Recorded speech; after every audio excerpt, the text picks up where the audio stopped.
Hello classroom, this is your chemistry class and we are discussing about isomerism. So let's continue the class.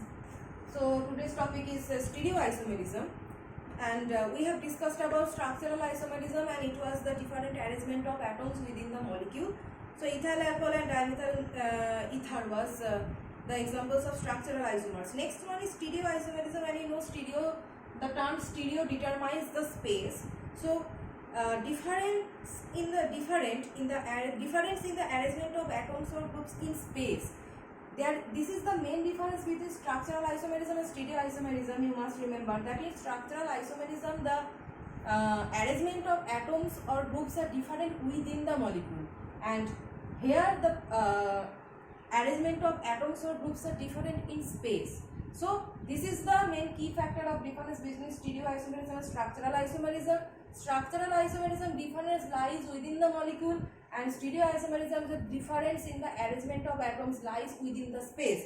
So if I give two examples, like these are two structures.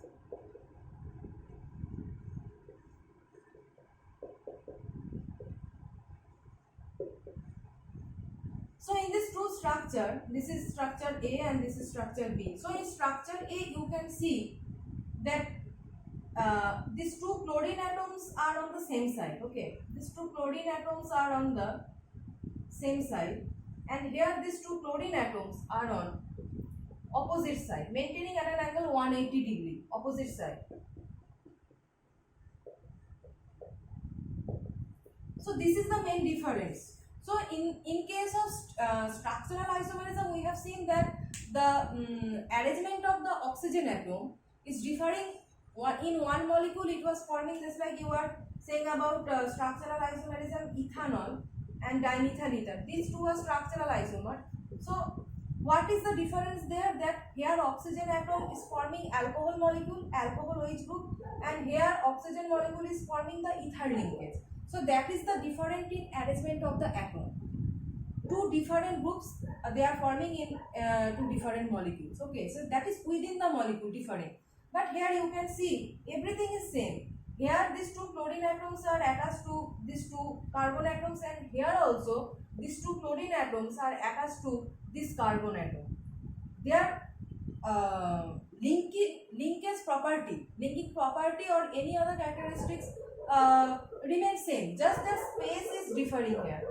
Space is differing. It is maintaining the same side space, and here it is opposite space. That is the thing here. So just like you think about, you have broken this bond and you have attached this bond in this position.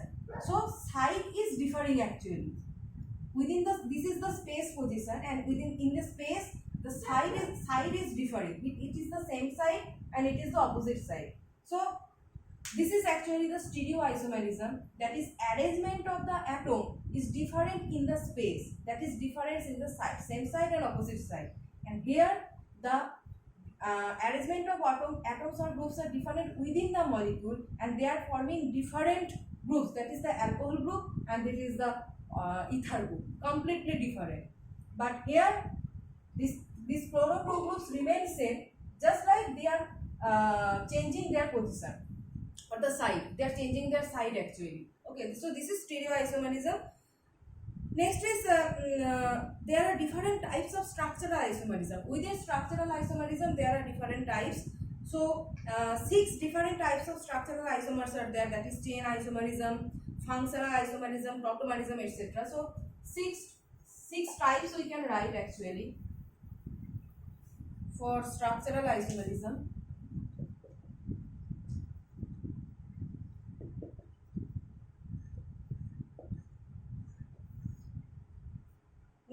First one is chain isomerism.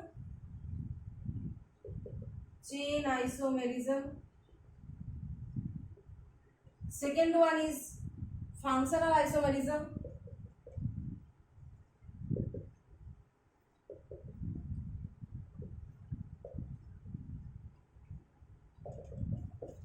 Third one is position isomerism.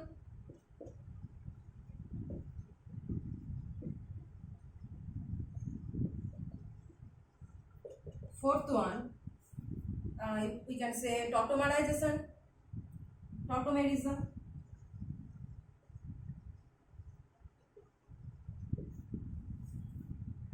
And the fifth one is metamerism.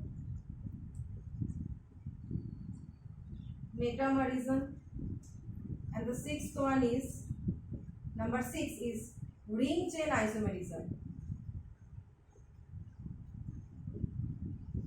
So in your syllabus we will discuss only two types of isomerism. One is chain isomerism and the second one is position isomerism. How? These are the parts of structural isomers. I have said the structural isomerism appears due to the different arrangement of atoms within the molecule. So within the structural isomerism there are these 6 types, and out of the 6 types we will discuss about chain isomerism and position isomerism, and these two topics we will discuss in the next class.